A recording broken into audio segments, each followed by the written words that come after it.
오늘 우리가 추수감사주일로 하나님 앞에 드리고 있습니다. 귀한 추수감사 예배를 올려드리는데요. 감사에서 감동으로라는 제목으로 함께 말씀을 나누고 싶습니다. 여러분, 저희들의 삶을 보면요, 우리의 삶을 보면 예전의 왕들도 옛날의 임금들도 가지고 있지 못했던 것들을 너무나 많이 우리는 갖고 있습니다. 하지만 우리가 그 이전의 사람들보다 얼마나 더 감사하고 사는지, 얼마나 더 감사를 고백하며 살아가고 있는지 되돌아보면 그렇지 못하다. 나 자신부터 회개해야 된다는 것이죠.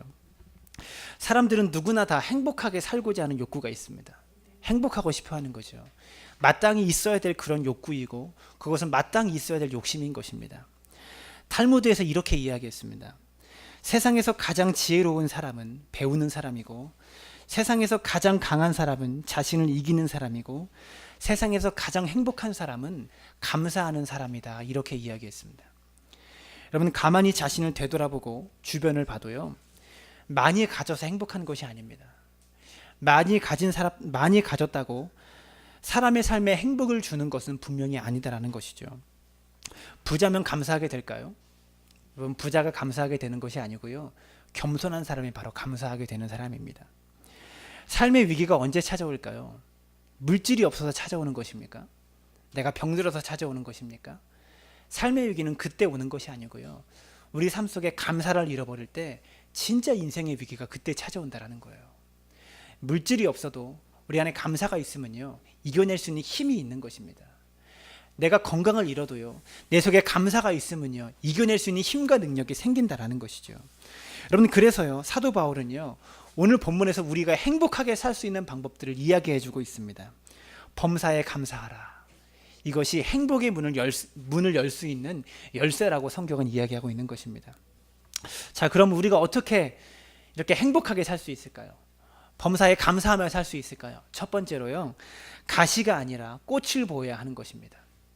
가시가 아니라 꽃을 보고 기뻐할 수 있는 믿음이 되어야 된다는 것이죠. 여러분, 이 말을 다시 이야기하면, 우리의 관점이 바뀌지 않으면, 우리의 생각이 바뀌지 않으면, 우리의 소유가 아무리 많다고 하여도 감사할 수 없다는 것이죠. 장미꽃을 보면서, 여러분, 장미꽃을 보면서 가시 때문에 불편해하고 가시 때문에 안타까워하는 사람이 있는 반면에, 이 장미꽃 때문에 기뻐하고 행복해하는 사람이 있다는 것입니다. 봄의 꽃가루 때문에 불평하는 사람이 있는가 하면, 봄의 꽃향기 때문에 기뻐하고 감사하는 사람이 있습니다. 여름에 무더위 때문에 불평하는 사람이 있지만, 여름 되면 더 시원해지고 더 필요해지는 나무 그늘 때문에 기뻐하고 감사하는 사람이 있습니다. 가을에 낙엽 때문에 불평하는 사람이 있지만, 가을에 아름다운 낙엽을 보고 감사하는 사람이 있다는 것이죠. 여러분, 단순한 이야기입니다. 우리 모두가 다 알고 있는 그런 이야기입니다. 매사가 어떻게 보느냐에 따라서 우리의 관점이 바뀌고 인생이 바뀌고 생각이 바뀐다는 것, 우리 모두가 다 알고 있지만 이것을 실천하기가 왜 이렇게 어려운지, 이렇게 살기가 왜 이렇게 어려운지, 불평한 것을 보면 불평한 것보다도 더 감사할 것들이 더 많은데 그 감사할 것들을 바라보는 것이 왜 이렇게 어려운지 모른다라는 거. 왜 이렇게 어려울까요? 그렇게 오랫동안 신앙생활을 했음에도 불구하고 왜 세상과 나를 바라보는 눈이 이렇게 바뀌지 않는지 안타깝게 생각하게 됩니다. 여러분, 사람에게 불평은요, 습관적입니다. 불평은 습관입니다. 그리고 감사 또한 습관이라는 것이죠. 불평을 자꾸 하다 보면요, 불행해지는 연습을 하게 되는 것이고요, 감사를 자꾸 하다 보면 행복해지는 연습을 하게 된다는 것입니다. 불평하는 사람들의 문제는요, 그 사람 혼자만 불행해지는 것이 아니고요, 주변 사람들까지 같이 불행해지게 만듭니다. 감사하는 사람은요, 그 사람은 혼자 행복해지는 것이 아니고요, 주변 사람들에게도 그 감사 바이러스가 전이 되고 주변 사람들에게까지 그 행복과 감사가 퍼져나가게 한다는 것이죠. 이런 말이 있습니다. 고양이가 많다고 불평하면 조금 있다가 생쥐가 많다고 불평하게 된다. 이런 말이 있습니다. 이런 모습이 있는 것이죠. 여러분, 이스라엘 백성이 출애굽하면서 40년 동안의 광야 생활 가운데, 여러분, 거기서 먹을 것이 있었겠습니까? 광야에서 무엇을 먹었겠어요? 그때 하나님께서 만나와 메추라기를 주십니다. 만나라는 아주 달콤하고 귀한 양식, 귀한 과자를 그들에게 주셔요. 그럴 때에 그들이 어떻게 합니까? 신명기에 보면 이렇게 말합니다. 꿀 섞은 과자 같다라고 이야기합니다. 그 만나를 처음 맛보고 그들은 꿀 섞은 과자 같다라고 이야기했지만 신명기 5장에 가니까 5장 18절에 또 이렇게 말합니다. 기름 섞인 과자 같다. 처음에 그 과자를 먹었을 때는 꿀 섞인 과자처럼 달콤했지만 맨날 그것만 먹다 보니까 이제는 기름 섞인 과자 같다. 질려서 못 먹겠다라고 그렇게 이야기하고 말하고 있다는 것입니다. 불평은요, 습관적입니다.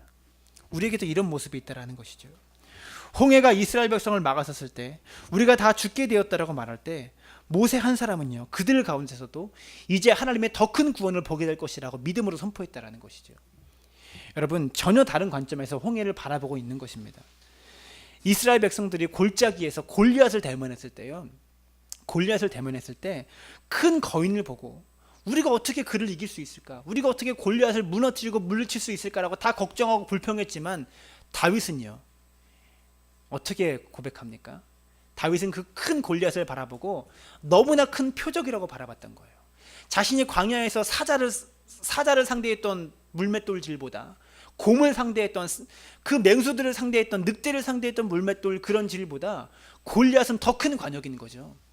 같은 사물을 바라보고 같은 골리앗을 바라보고도 우리가 어떻게 저 골리앗을 물리칠 수 있을까라고 고민하고 불평하는 사람이 있는가 반면에 다윗은 거대한 관역이다, 식은 죽 먹기다라고 생각하고 그 골리앗 앞에 대면했다라는 것이죠. 여러분, 보는 관점에 따라 여러분 어떤 문제든 보는 관점에 따라 완전히 달라질 수 있다는 것입니다. 여러분, 감사하다는 말이 영어로 땡스입니다.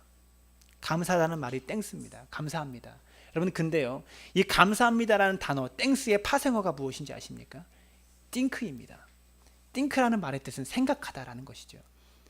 생각하다라는 단어로 감사다라는 단어가 만들어진 것입니다. 즉 무엇입니까? 감사는요, 생각 속에서 나옵니다. 우리가 생각하면 감사할 수 있는 것입니다. 우리 인생과 우리 삶 가운데 일어나는 여러 가지 문제들을 생각하면 감사할 수 있는 것이 너무나 많다는 것이죠. 좋은 생각, 감사하는 생각, 긍정적인 생각을 하는 성도들 되어주시기를 부탁을 드립니다.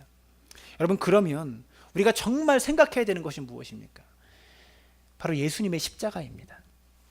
우리가 값없이 우리의 행위로 말미암아 의롭다함을 얻은 것이 아니고요, 오직 예수 그리스도 안에 있는 하나님의 은혜로 말미암아 그 보배로운 피가 우리를 하나님의 자녀가 되게 하셨습니다.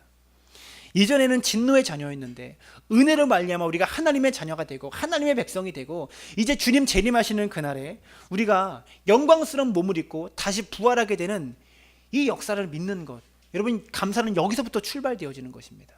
우리가 세상의 사람이 아니고 하나님의 사람이 되었다는, 나를 위해 피 흘리고 죽으신 그 예수 그리스도의 부활과 그 보혈과 그 피와 희생을 경험하는, 여기서부터 우리 인생의 감사가 출발된다는 것이죠.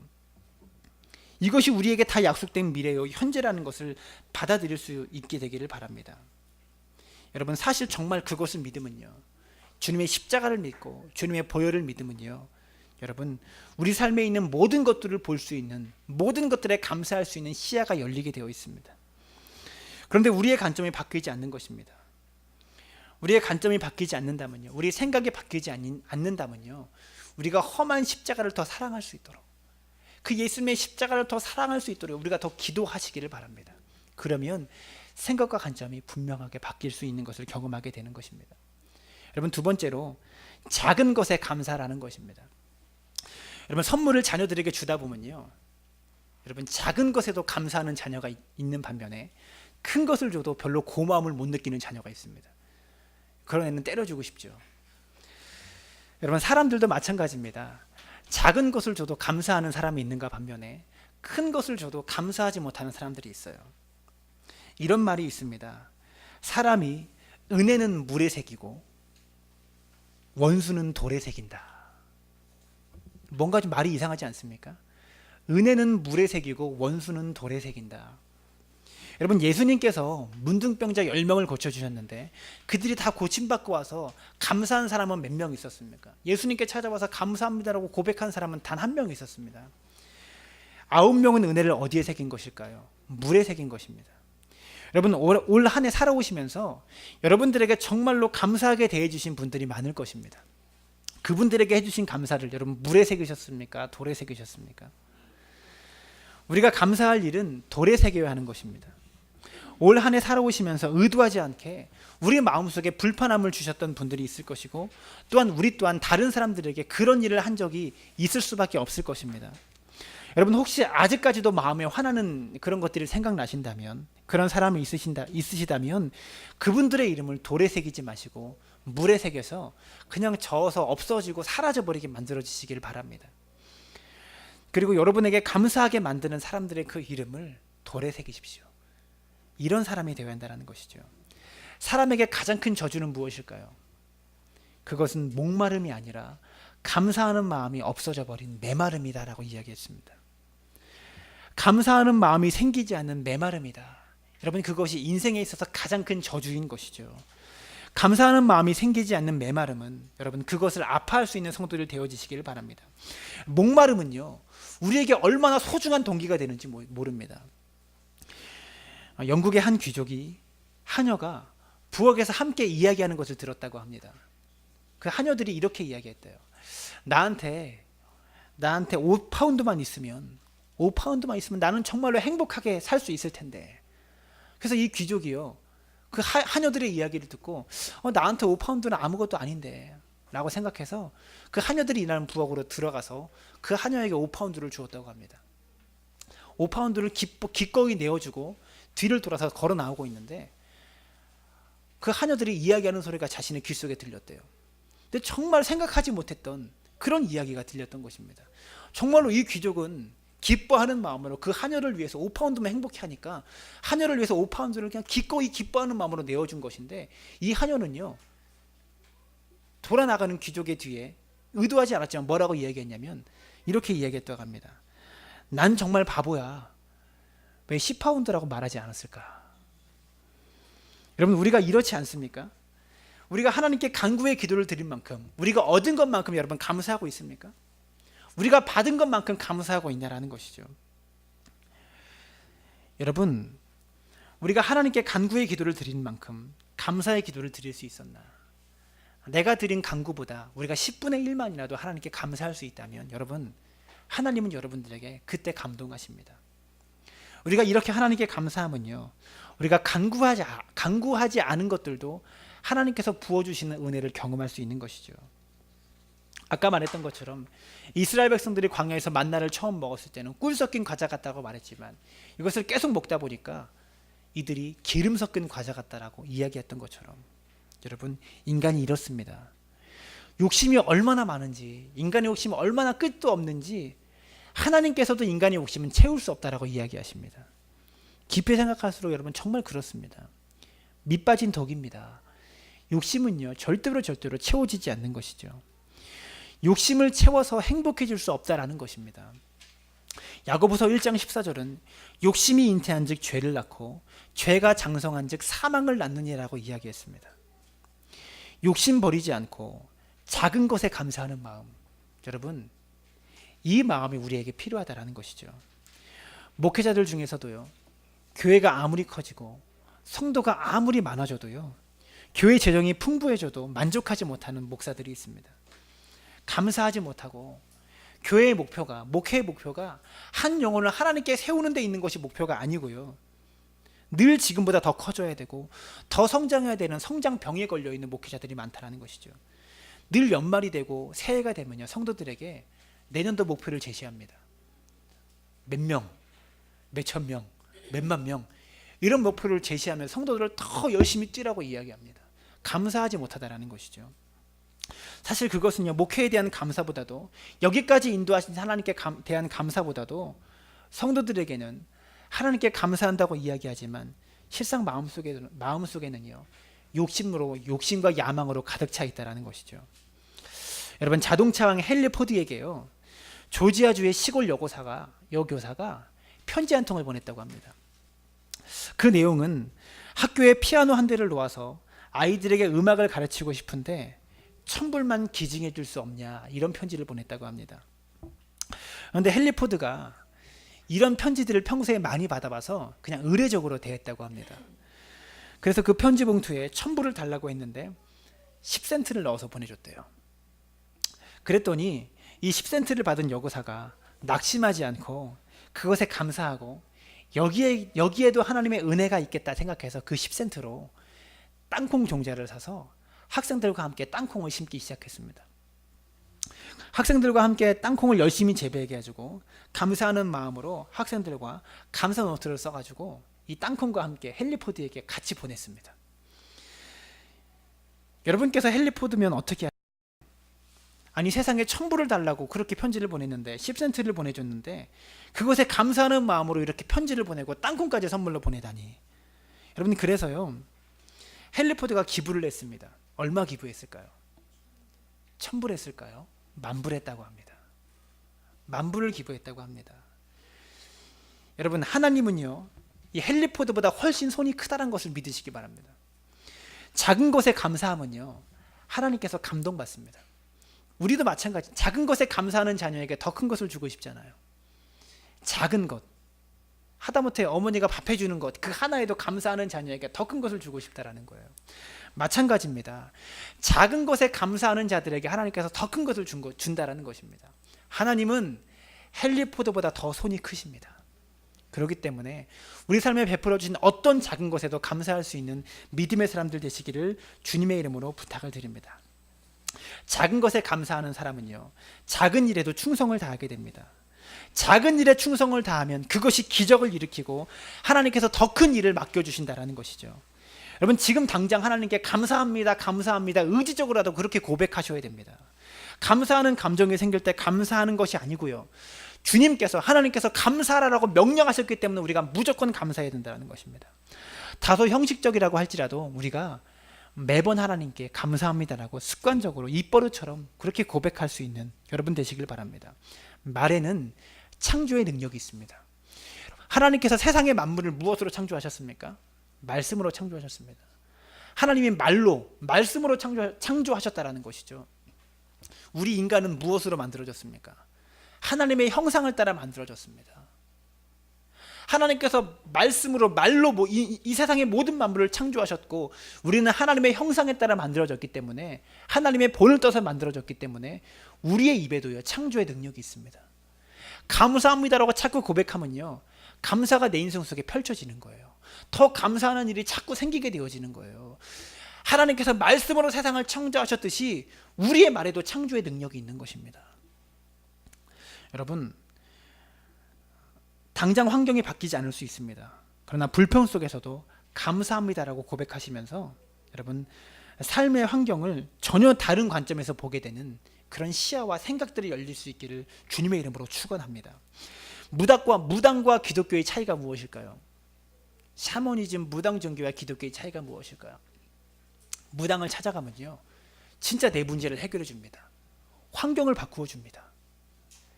나에게 이런 문제가 있습니다라고 이야기하고 복채를 내고 하면 구슬해서라도 부적을 줘서라도 환경을 바꾸어 줘요. 근데 하나님은 환경을 바꾸지 않습니다. 하나님은요, 무엇을 바꾸는지 아십니까? 하나님은 환경을 바꾸지 않고 나를 바꾸십니다. 여러분, 그래서요, 무당을 찾는 사람은요, 환경만 바뀌기 때문에 또 다른 어려움이 생기면 또 무당을 찾습니다.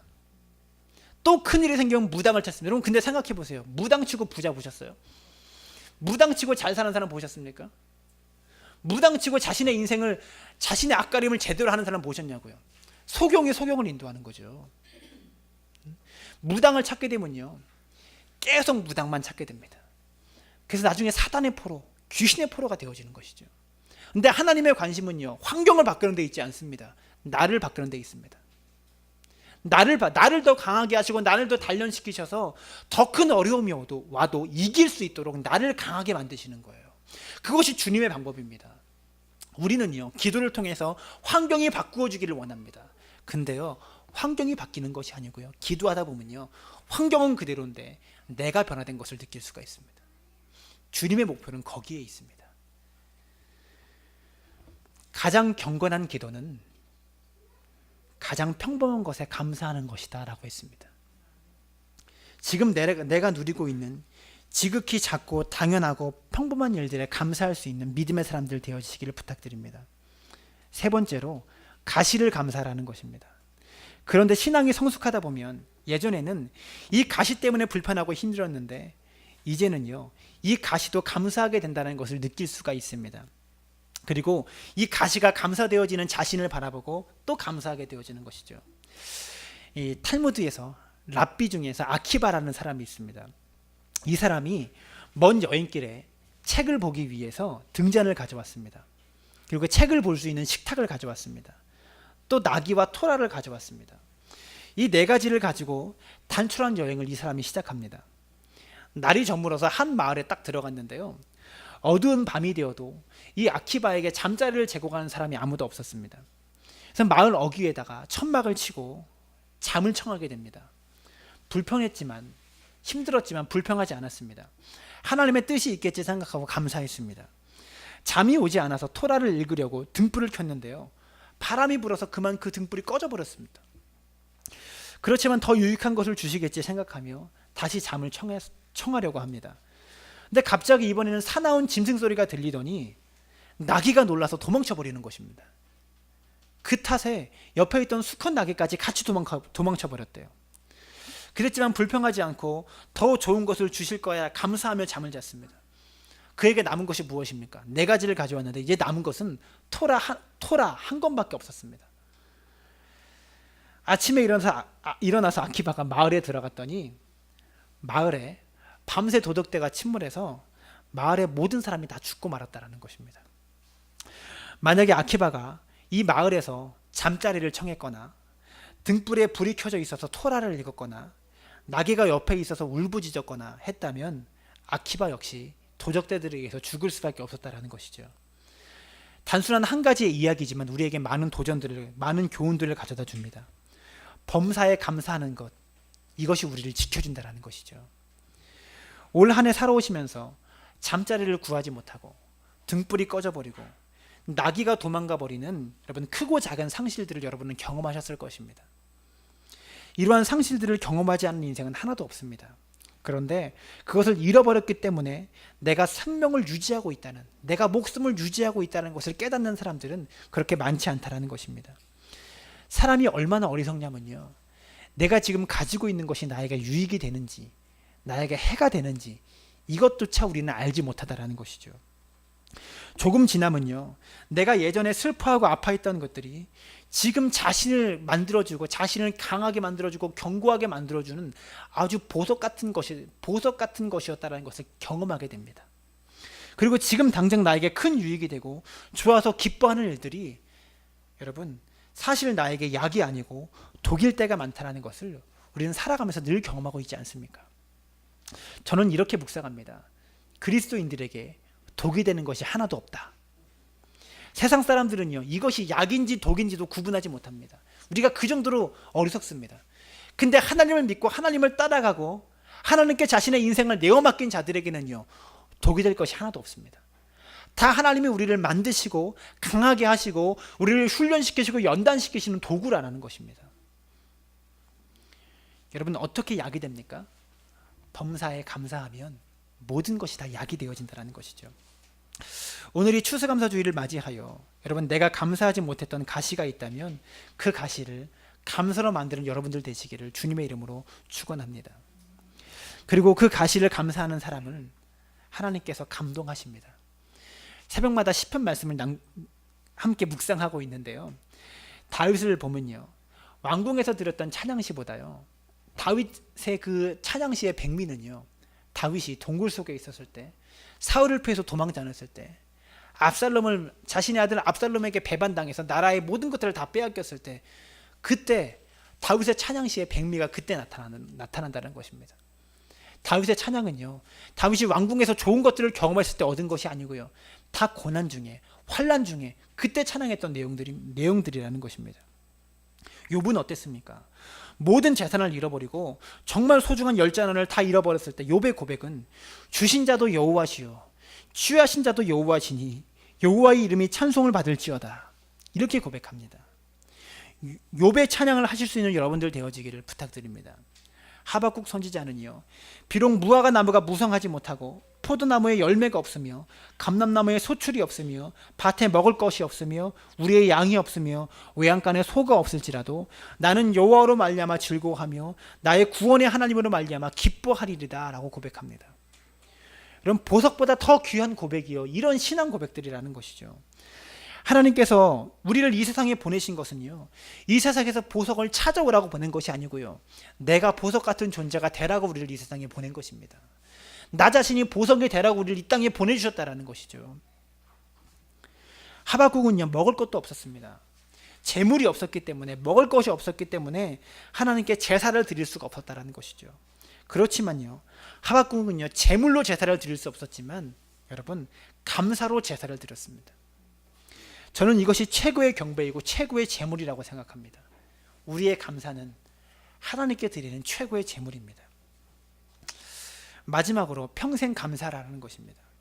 여러분, 감사하는 마음이 오래가지 않습니다. 저 자신만 봐도요, 감사가 오래가지 않습니다. 어제 감사했던 것이 오늘도 감사하지 못할 때가 많다는 것이죠. 우리의 감사가 반짝 감사일 때가 너무 많아요. 여러분, 사람들에게도 마땅히 감사를 표현해야 되는데 한국 분들이 그렇잖아요.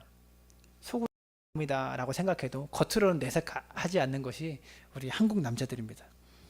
표현이 안 되면 감사가 안 됩니다. 감사해야 합니다. 의지적으로라도 말을 던져서요, 감사합니다라고 고백하십시오. 그러면 감사가 습관이 되고 인격이 되고 인생이 되는 평생 감사의 인생으로 만드시기를 부탁드립니다. 여러분, 시커먼 석탄의 원소가 무엇인지 아십니까? 시커먼 석탄의 원소가요, 여러분, 탄소입니다. 이 탄소를 통해서 이 석탄이 만들어진대요. 근데 다이아몬드의 원소가 무엇인지 아세요? 예, 다이아몬드도 역시 탄소입니다.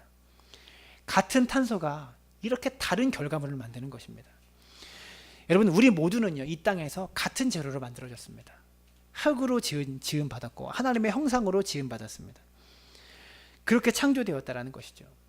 우리 모두가 다 같은 재료로 만들어졌지만 감사를 잃어버린 인생은요, 석탄이 되고요, 감사하며 살아가는 인생은 다이아몬드처럼 보석처럼 빛나는 인생으로 살 수밖에 없습니다. 마지막으로 여러분, 사랑의 원자탄이라고 불리는 손양원 목사님의 이야기를 하고 마치도록 하겠습니다. 손양원 목사님이 9가지의 감사의 고백을 합니다. 근데요, 이 손양원 목사님의 9가지의 감사의 고백은 그가 기뻤을 때, 그가 좋았을 때, 감사할 만한 것이 있을 때 감사한 것이 아닙니다. 1938년에 평양신학교를 졸업하고 전도사로서 전남 여수의 나병 환자들의 수용소인 애양원에 부임하여서 이 나병 환자들을 전도하고 그들의 걸음을 뽑아주면서 그건 손정원 목사님이 전도하기 시작합니다. 그래서 열심히 목회하던 중에 일제시대 때 신사참배를 거부한다는 이유로 6년 동안 옥중에서 수감 생활을 합니다. 감옥에서 갖은 고생과 갖은 고문을 다 당해요. 그리고 6년 후에 독립에 대해서 출감합니다. 출감하는데요, 교도소를 나와서 그때부터 남과 북이 갈라지기 시작하는 좌와 우로 갈리는 이념 대립이 시작되어진 것이죠. 이 손영원 목사님이 하나님을 거부하고 하나님의 유일신 사상을 부인하는 공산주의를 거부했습니다. 반대운동을 하시니까요, 1948년 10월 21일 날 손영원 목사님의 두 아들인 동인이와 동신이가 기독교 신자라는 이유로, 그리고 아버지가 공산주의를 반대한다는 이유로 공산당원인 자유세력 청년 안재선에 의해서 총살을 당하게 됩니다. 졸지에 사랑하는 아들 둘을 잃어버린 엄청난 일을 이 손영원 목사님이 겪게 되어지는 것이죠. 근데 손영원 목사님은요, 그 자신의 두 아들을 죽인 그 원수를요, 자신의 양아들로 삼습니다. 그리고 자신의 죽은 두 아들 동인이와 동신이의 장례식장에서 이 9가지의 감사의 편지를 낭독합니다. 읽어드리겠습니다. 하나, 나 같은 죄인의 혈통에서 순교자 자식이 나게 해주시니 감사합니다. 둘, 허다한 성도 중에서 하필이면 내게 이런 보배로운 아들을 주셨으니 감사합니다. 셋, 삼남 삼녀 중 가장 아름다운 장남과 차남을 드리게 된 것을 감사합니다. 넷, 한 아들 순교도 귀하거들 두 아들이 순교했으니 감사합니다. 다섯, 예수 믿다가 와서 종신에도 복인데 전도에 총살당했으니 감사합니다. 여섯, 미국 유학 가려고 준비 중이던 두 아들이 미국보다 더 좋은 천국에 갔으니 감사합니다. 일곱, 두 아들을 죽인 원수를 아들 삼고자 하는 사랑의 마음을 주셨으니 감사합니다. 여덟, 두 아들 순교를 말미암아 천국의 아들들을 열매 맺게 해주신 것 감사합니다. 9. 이 같은 역경 속에서도 하나님의 사랑을 찾는 기쁜 마음을 주시는 예수 그리스도께 감사를 드립니다. 10. 주여 내게 분수 넘치는 과분한 큰 복음을 주신 우리 아버지 하나님께 영광과 감사를 세세무궁토록 돌리나이다. 참 멋있지 않습니까? 나 같은 죄인의 혈통에서 순교자 자식 나게 해주신 것 감사합니다. 삼남 삼녀 중에서 가장 아름다운 장남과 차남을 드리게 해주신 것 감사합니다. 한 아들 순교한 것도 감사한데 두 아들 순교하게 해주셨으니 감사합니다. 미국 유학 가려고 준비 중이던 아들, 미국보다 더 좋은 천국에 가게 해주셨으니 감사합니다. 여러분, 자신의 아들을 죽인 원수가 찾아온 장례식장에서 이런 엄청난 감사의 고백을 드렸다라는 것이죠. 그리고 자신의 두 아들을 죽인 그 원수를 양자 삼아 자신의 아들처럼 기르고 그를 나중에 목사로 키웁니다. 여러분, 우리의 삶 가운데 이러한 일이 일어나면 안 됩니다. 그렇지만요, 여러분, 어떠한 일이 일어나든지 감사한다면요, 불평하는 것보다 훨씬 나은 것입니다. 어떠한 어려움과 역경을 겪을 때 불평하는 것보다 감사하는 것이요, 더 좋은 결과를 만든다라는 것이죠. 평생 감사할 수 있는 여러분들 되시기를 주님의 이름으로 축복합니다. 우리가 추수감사주일 예배, 늘 드리는 추수감사주일이지만 그냥 지나가는 절기로 흘려보내지 말기를 바랍니다. 이것은 우리에게 굉장히 소중한 것입니다. 우리가 감사를 잃어버린 인생이 된다면 여러분, 그것은 우리 인생의 가장 큰 저주라는 것이죠. 늘 감사하면서 감사하게 살아간 여러분의 삶이 되어지시기를 주님의 이름으로 축원합니다.